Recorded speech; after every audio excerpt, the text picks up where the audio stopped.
Тәуекел ет. Тәуекел түбі жел қайық, өтесің де кетесің. Уайым түбі тұңғиық, батасың да кетесің. Мақал.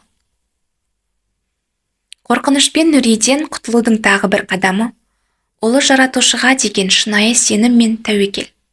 Тәуекелшілдік дегеніміз жетістікке жету үшін қажетті барлық себепті қолыңнан келгенше жасап, нәтижесін Аллаға тапсыру.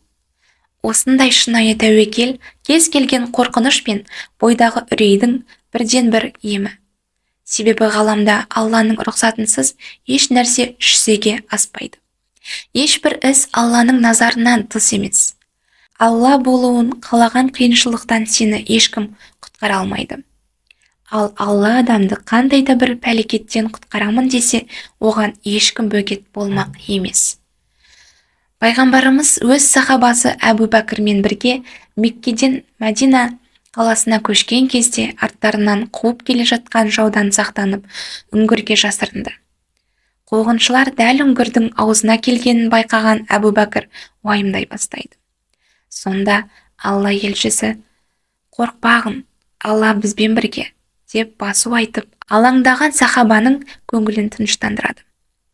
Кез келген іске қатысты қолымыздан келер әрекетті жасағаннан кейін нәтижесін Аллаға тапсырып, шынайы тәуекел ете алсақ, бойдағы орынсыз үрей мен қорқыныш өзі-ақ жоғалады.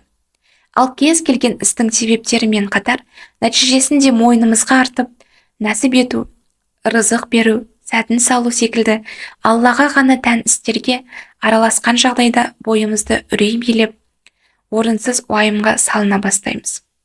Рухани кемелденген жандар қолынан келгеннің бәрін жасағаннан кейін қалғанын тағдырдың табиғи ағысына, жаратқанның әділдігіне тапсырады. Нәтижесін бір Алладан күтеді. Аз бере ме, жоқ, әлде көп етіп төге ме, қашан, қай жерде, қандай кейіпте нәсіп ететіндігіне араласып қарсы шықпайды. Алла белгілеген шекарадан өтпейді. Жаратқанға тиесілі істерді осында ұстап, бақылауға алуға ұмтылмайды. Керісінше, нәсіпті, нәтижені қабылдай біледі. Өмірде ешбір нәрсенің кездейсоқ еместігіне, әр оқиғаның, әр кездескен адамның бекер еместігіне иланады. Әсілінде, барлық мәселе тәуекелдің аздығы мен Аллаға тиесілі іске араласудан туындайды. Тағдырдың табиғи ағысына қарсы келмей бойсын. Анаңның қараңғы құрсағында белгісіз бір нәрсе болғанында Алла сені қоректендіріп, мына әлемге жіберді. Бесікте еш нәрседен хабарсыз жатқаныңда сені есіркеп анаңның омырауынан шипалы сүтті идірген сол бір жаратушың емес пе?